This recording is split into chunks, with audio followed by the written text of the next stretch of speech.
Hello, my name is Alden Miller, and I'd like to talk to you a little bit about making healthy connections. Some things that help in this, and some things that keep us from really honing our perception and our intuition. Things that come in handy when we're trying to understand the difference between what we think and uh, what we feel, and how our our thoughts contribute to our feelings just as much as our feelings contribute to our thoughts. When we talk about connections, we're talking about things that relationships between people, relationships that help us feel a sense of purpose and passion. And sometimes they give us something to prove to ourselves, to others, uh, things that we need to work on, or that we're um, willing to do because we empathize with other people's needs. And that empathic portion is easier to experience if we think about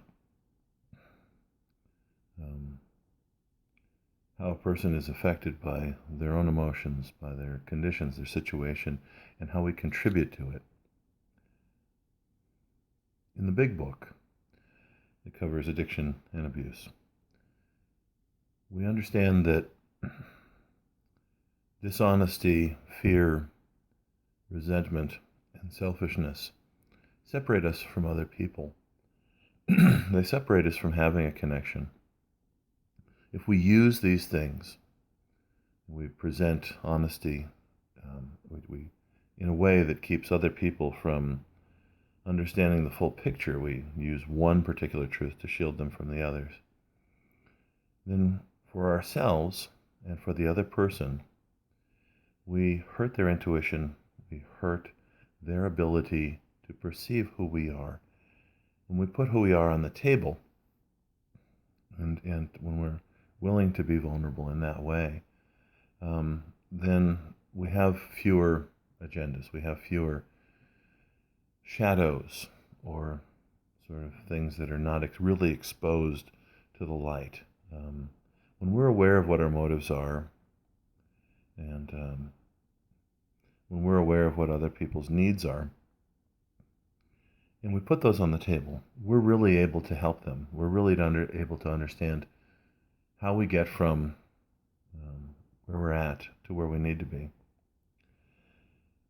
So one of these, of course, is just being honest, and being honest with ourselves. A lot of things lay in shadows from our own perception, and if there are things that we really want, if we feel coercive and controlling, or if we want something so bad that we're not willing to be honest, well, it really keeps us from making a connection. And connections are what sustain us. We're human. On some ancient savannah, food from a caring hand was medicine. Um, I'm Italian, so I do think about food a lot. And a sandwich shared tastes better. We're biological creatures, yes. So there are things that we consider to be sources of security, and sources of things that we think we need to fill ourselves, to make ourselves whole. And in the extreme, we could say that addiction and abuse leads us to try to fill our emptiness with more empty. It can unfortunately lead us to fail to understand the connection we have with people. And those connections are based on trust. We talked about honesty and dishonesty. We present one as the other. It kind of causes damage to other people's perceptions, and it ruins our own intuition. The things that we tell ourselves, the stories. When we examine these and kind of go back and look at really whether we're kind of distorting our perception, or we're just trying to fulfill things that we believe, or that our own agenda causes us to filter other people's actions that way. Honesty is a really big part of just really understanding how to regulate our feelings and and the ways that we act. Fear, again, is something. It's like, do we really need to coerce and control people? Do we really need to have fear be our operating currency? Well, when we create fear, what we do is we take away other people's faith. And all of these things contribute to trust. And trust is, in a sense, the healthiness of ourselves, our relationships, of other people that we care about. If we use fear in such a way that makes people feel a lack of trust, well, that isolates them. And if we isolate people, they only have what we have to share. And what we share, if it isn't based on truth, if it isn't based um, on something other than fear, then they become um, as ill in a way as we are. And we've talked about dishonesty, fear, selfishness. When we don't put our own agendas on the table, we're kind of cloaking. We create a no man's land with all of these things. Those four: fear, dishonesty, I should say dishonesty, fear, selfishness, and resentment. We create this space in which we're not willing to admit that we're biological creatures. We have a perception of what's important. And we try to guard a source of supply. We try to guard a source of security for ourselves. And these are either healthy or unhealthy based on whether they give us a connection to other people. So selfishness doesn't really give us a connection to other people. There are times when we have to be selfish. There are times when everyone lies. There are times when everyone fears. What makes these things healthy or not healthy is whether they foster more unhealthy attachments and more unhealthy anxieties. Anxiety and attachment is the opposite of connection. It is the opposite of trust. All of these things, when we use them, whether it be dishonesty, fear, selfishness, or resentment, they tend to separate us more and more from other people and from trust. And so resentment, most of all, if we use these things, we use resentment, we cause these things in other people, or we sense these, we feel these in ourselves. We all feel resentment at times. But when we do things that kind of use all of these to kind of cloak our agenda, we create a separation where we are less willing to expose our own feelings, our own needs, and other people's needs to the light. We not only keep some of these in the dark, but we keep some of these in sort of a half-light, where we're sort of aware of them, but we don't want other people to be aware. And there lies in the difficulty that we create with ourselves, and we strengthen our own manipulation. Manipulation isn't in and of itself evil necessarily, but the thing is that when we take and have manipulation in our lives, it keeps us from having to be honest, from enjoying faith, from enjoying, and it could be faith in kittens, but a sense of purpose and passion, a sense of trust. It can keep us from, enjoying the beautiful feeling of selflessness. It can keep us from enjoying gratitude. And those four things, truth, faith, selflessness, and gratitude, they not only foster our connection to other people, they make us feel happy. They take away our fears and unhealthy desires, because we have fears and desires. We are biological creatures. But in our way, how we came about, those things can either be a good thing for us or not.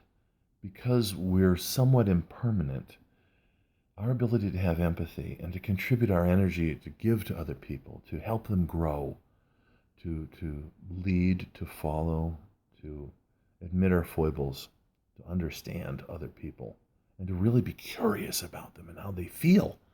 These things are kind of what makes us human. Um, and if we want to be a healthy human, we have to also be willing to understand that we all carry things with us. We all have a past.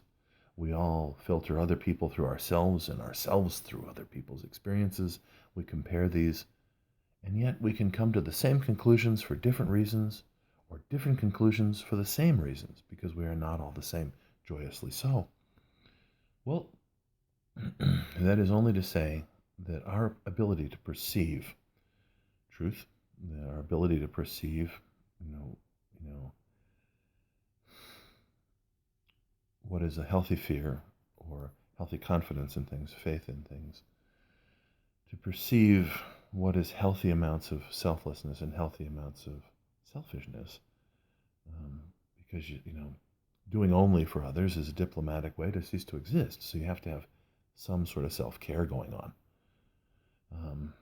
Although we tend to label one thing as the other, and that can be trouble. But the resentment too is when we misperceive ourselves for ourselves, what things we should be grateful for and what things we should resent. Well, that really keeps us from feeling gratitude. It keeps us from understanding what is true. It keeps us from having faith instead of fear. All of these reflect on the others. Of course, we have to kind of stay in the moment and realize that how we saw things in the past and what we did in the past doesn't exist now. It does have ramifications in the present that we have to be really sensitive to and aware of and have empathy for. But the past is a ghost town. If we stay there, then we kind of use this idea of the victim, villain, hero triangle. We hold on to, we perceive one person as a villain or an antagonist. We perceive another person as a victim or someone else as being heroic. We cast ourselves in these roles rather than to think about what we actually do. And if we're going to look at people and look at ourselves, we have to understand that they're in a big context. There is what they do in this moment. There's what they have done in the past. But we can't really say that that's the entire description of what they are. Ask not what people are, and say not what is ask not what someone is, but ask what they do.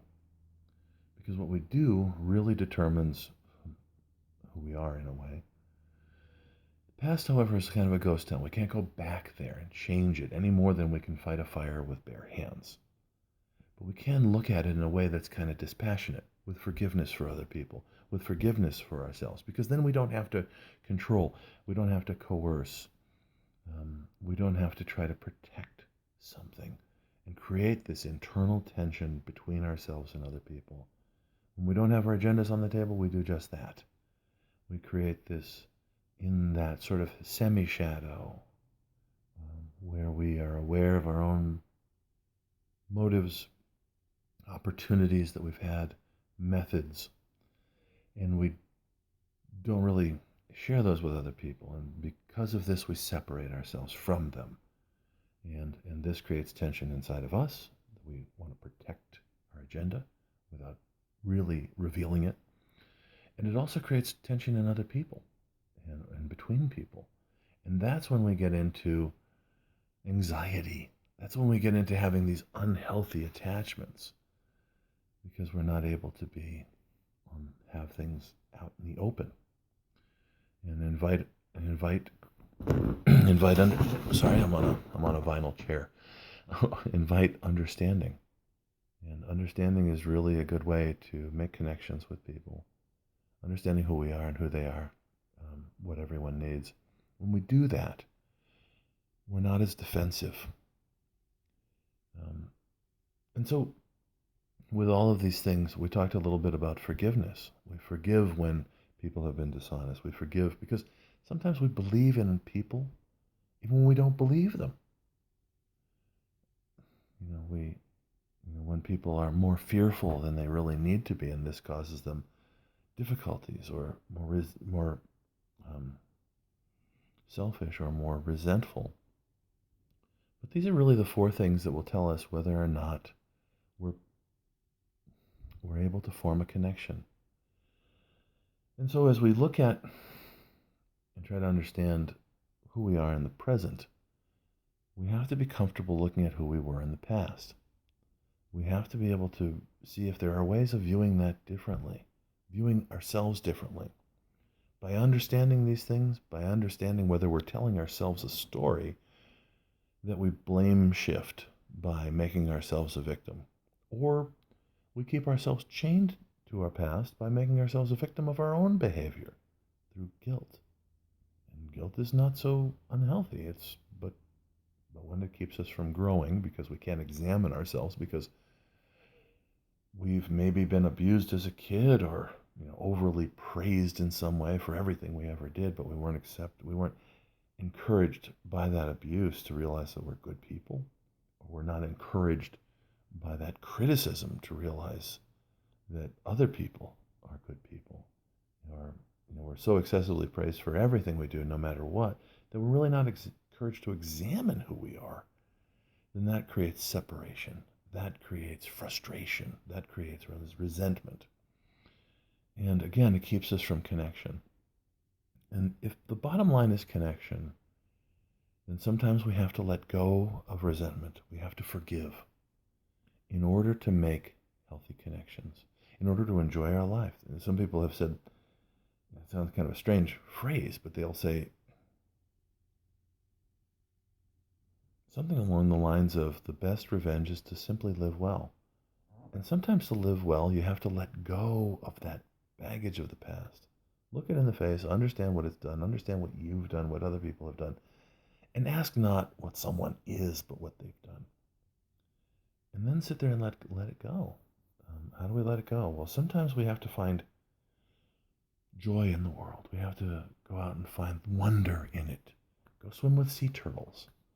Go, pet a dog. Get out of your own head and into someone else's head. The joy of understanding their needs, their feelings, and filling a tiny place in their heart. A tiny, perfect place. You can't be everything to everyone, but sometimes you can spend a minute with a homeless guy or pick up someone's trash and not expect anything from it, or be kind to someone who's disenfranchised, not as popular. Maybe, just something that makes us feel selfless. Because if we want to feel trust, we have to become the trust we want to feel in the world. And so we get out there and we understand that there is beauty out there, that there are kind things we can do, that there, I sound William Shatner-esque right now. And again, forgive me for this vinyl chair I'm sitting in because it makes these weird noises. But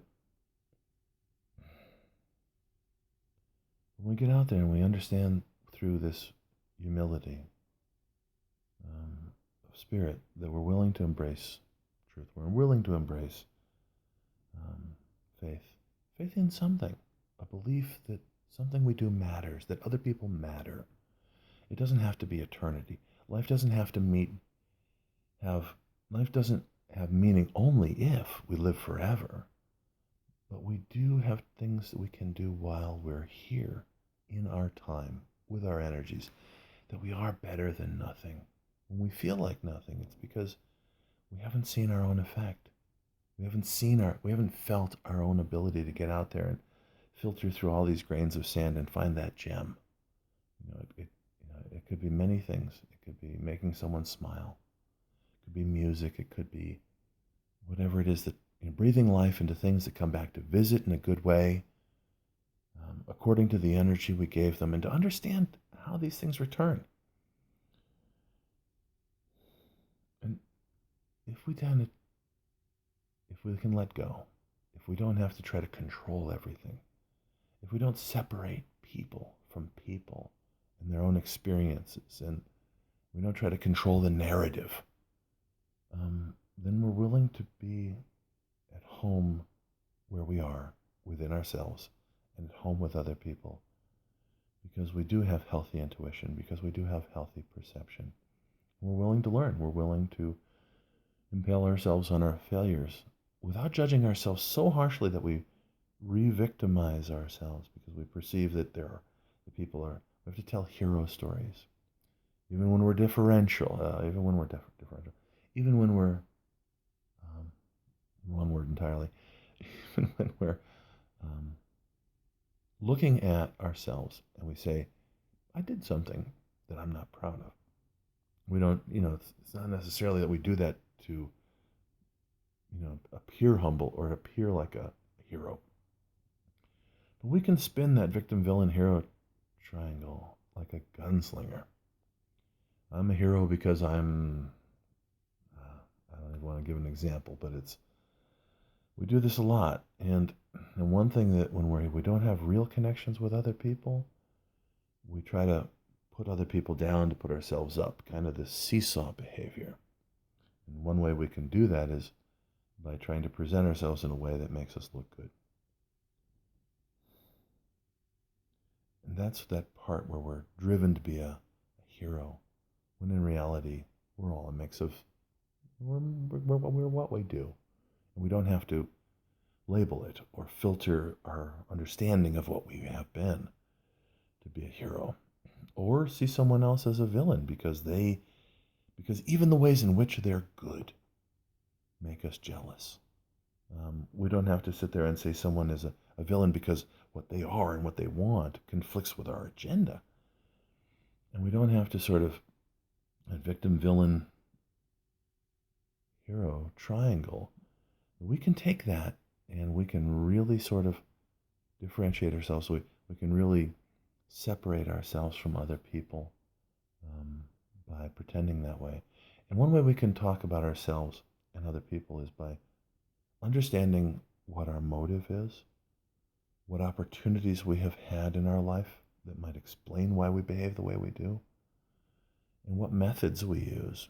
Motive, opportunity, method. If I was talking to Darth Vader and I said, gee, Darth, in that one of those Star Wars movies you were in, you blew up a planet because, well, when you were a young man, your mom came to harm. And you saw how the chaos of things made you want to control everything. I can understand that. When things are out of control, they go to heck. Or we could take the opposite approach. Instead of imprinting on who that person is, we could imprint against it and challenge really what their motives, the fact that other people had similar experiences in terms of their opportunities, but they use different methods. So we could say, Darth, it seems awfully controlling to blow up a whole planet of people because you were dealing with tragedy and you needed a certain amount of, security in your life. You were acting, you're resource guarding that security. And hey, I get it. This is your mom. You loved her, but really, you didn't have to blow up Tatooine. But in reality, the ability to bring people to understanding about themselves frees them. It allows them to forgive. It allows them to forgive themselves. It allows them to look at what their motive was then, the opportunities they had to understand, let's say, or to make a different choice.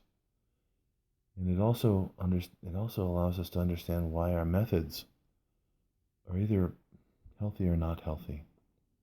Do those methods, do what is what we do likely to bring us to a connection? Or is it likely to create separation between people? Is it likely to make people feel more healthy attachments and less unhealthy anxieties? They say that fear and desire are the twin guardians to the temple of enlightenment.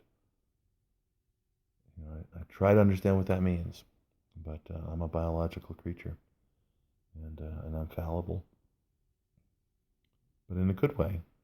I just hope that something I've said here that helps someone else who has my particular personality kind of set to identify with something that makes them feel a better connection, makes them feel more trust.